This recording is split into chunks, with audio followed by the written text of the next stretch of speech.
They had 24 hours. 24 hours to pack their entire lives into a single suitcase, say goodbye to homes their families had owned for generations, and disappear into the night. But here's what most people don't know: this wasn't the worst part. Not even close. The year was 1933 and something was shifting in Germany. Imagine waking up one morning and discovering that overnight your neighbors, people you'd known for years, suddenly wouldn't look you in the eye. The butcher who always saved the best cuts for your mother now pretended not to see her. Children you watched grow up crossed the street to avoid you. What changed? You were Jewish and a new government had just taken power. At first, it seemed almost ridiculous. New laws appeared, one after another, like drops of poison in a well.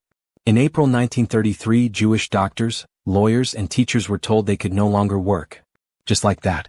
Decades of education, years of building trust with patients and clients, erased with a signature. Dr. Meyer, who had delivered half the babies in his Berlin neighborhood, arrived at the hospital one morning to find his office cleared out.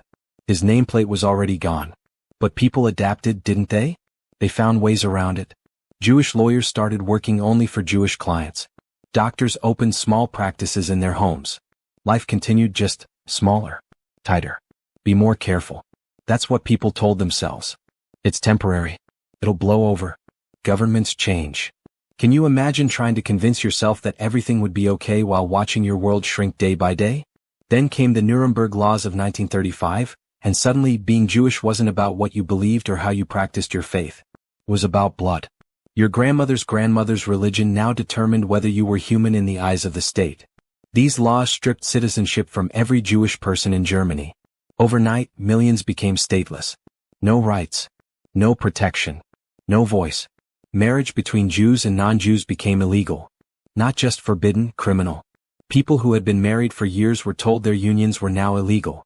Love letters became evidence. Wedding photos became contraband. Samuel and Greta had been married for 12 years and had 2 children. German officials appeared at their door and informed them their marriage was dissolved. Samuel was Jewish, Greta was not. Their children were now classified as Mischling, mixed blood. A category. A label. A target. The laws kept coming faster now, like a noose tightening inch by inch. Jewish people couldn't own businesses anymore, so the shops that had been in families for generations were seized. Not purchased, seized. A man named Jacob owned a toy shop in Munich that his grandfather had opened in 1870. One morning, Nazi officials simply walked in with new paperwork. The shop now belonged to a proper German. Jacob was given an hour to remove his personal items. He left with a box of wooden toys he'd carved himself and the clothes on his back. What would you grab if you had 1 hour to empty your life's work? Jewish children were expelled from public schools. Picture being 10 years old, walking to the school you'd attended since you were 6, and being turned away at the door. Your friends are watching. Some looking sad, others looking away, a few, and this was the part that hurt most, looking relieved. Hannah was such a girl. She'd been best friends with a girl named Elle since they were tiny. They'd shared lunches, braided each other's hair, and promised to be friends forever. The day Hannah was expelled, Else walked past her without a word. Just followed the other students inside. Jewish families opened their own schools and basements and living rooms. Teachers who'd lost their positions volunteered. They taught history, mathematics, languages, but they also taught something else. How to hide. How to stay quiet. How to make yourself small. Skills no child should ever need. By 1938, Jewish people couldn't sit on public benches. Think about that. A bench. In a park. Signs appeared everywhere, Juden verboten, Jews forbidden. Theaters, restaurants, swimming pools, libraries, all closed to Jews. The geography of daily life shrank to a tiny, controlled space. Going outside meant navigating a maze of where you weren't allowed to exist. Where do you go when the entire world becomes a door slammed in your face? Then came Kristallnacht, the night of broken glass, November 9th and 10th, 1938. The name sounds almost poetic, doesn't it? It wasn't. It was the night the mask came off completely. Synagogues across Germany and Austria burned. Over 1,000 of them, not damaged, burned. Centuries of history, prayer books, Torah scrolls, gone in flames while firefighters stood by with orders to let them burn. They only intervened if the fires threatened non-Jewish buildings. Jewish-owned businesses were destroyed. Not robbed, destroyed. Windows shattered, merchandise thrown into the streets, storefronts smashed. The broken glass covered the sidewalks so thickly it crunched underfoot like snow. Over 7,000 businesses were demolished in 2 nights. The owners were then billed for the cleanup and fined for the damage to German appearance their destroyed shops had caused. 30,000 Jewish men were arrested and sent to concentration camps: Dachau, Buchenwald, Sachsenhausen. These weren't death camps yet, but they were places where humanity went to die. Men were beaten, starved, forced to stand in freezing weather for days. Some were released after weeks or months, but they came back changed. Hollow. They'd seen the future, and it was worse than anyone imagined. This was when the desperate scramble to leave intensified. But here's the cruel reality: the world had closed its doors too. The United States had strict quotas. Britain took some children but few adults. Palestine, under British control, had severe restrictions. Country after country said no. The Nazis would have let Jews leave, if they could find anywhere to go. They couldn't take money. They couldn't take possessions. They could take one suitcase per person and had to pay an exit tax that often consumed whatever wealth they had left. Imagine being trapped in a burning building while the world watches through the windows and does nothing. How does that feel? The St. Louis was a ship that left Germany in May 1939 carrying 937 passengers, almost all Jewish refugees. They had Cuban visas, or so they thought. When they arrived in Havana, Cuba refused to let them land. The ship sailed to Florida. Surely America would help? The Coast Guard was sent to make sure they didn't try to come ashore. They sailed along the coast, close enough to see Miami's lights, while passengers pleaded via telegram to President Roosevelt. The telegrams went unanswered. The ship returned to Europe. Over 250 of those passengers would eventually die in the Holocaust. In 1939, World War II began and everything got worse. Much worse. Germany invaded Poland, and suddenly, there were 3 million more Jews under Nazi control. The Jewish populations of Poland, the largest in Europe, now faced the same brutal policies Germany had implemented over 6 years, but compressed into months, then weeks, then days. Jews were forced into ghettos. Entire families crammed into single rooms. The Warsaw Ghetto held over 400,000 people in an area of 1.3 square miles. The walls were 10 feet high, topped with barbed wire. Guards at every exit. You couldn't leave without a permit, and permits were nearly impossible to get. Inside, people starved. The official ration was 184 calories per day, barely enough to sustain life. People ate anything: potato peels, grass, paste made from sawdust. Can you picture choosing which of your children gets the last piece of bread? Children smuggled food through holes in the walls, risking death every time. If caught, they were shot on the spot. But if they didn't try, their families would starve. 10-year-olds became the family providers, squeezing through gaps, running packages, learning to bribe guards with whatever pathetic scraps might interest them. Typhus swept through the ghettos. With no sanitation, no medicine, no hope of treatment, diseases spread like fire. Bodies lay in the streets because there was nowhere to bury them and no one with the strength to carry them. People stepped over corpses on their way to wait in line for whatever food might be distributed that day, usually nothing. Then, in 1941, everything changed again. Germany invaded the Soviet Union, and behind the advancing army came special units, Einsatzgruppen, mobile killing squads. Their job was simple and horrifying: round up Jewish populations in conquered territories and shoot them. Not transport them, not imprison them, just shoot them. Men, women, children. Entire communities marched to the edges of ditches, forests, ravines, and machine-gunned down. Over 1.3 million Jews were killed this way. Babi Yar, a ravine in Ukraine, became a mass grave for 33,771 Jews killed over just 2 days in September 1941. They were told they were being relocated and ordered to bring their valuables. They were led to the ravine in small groups. They heard the shooting ahead. They knew. But there was nowhere to run. German soldiers lined the edges with guns. What goes through your mind when you hear the shots and know you're next in line? The Nazis decided this method was too slow, too public, too hard on the soldiers' morale. They needed something more efficient, more industrial. So they built death camps.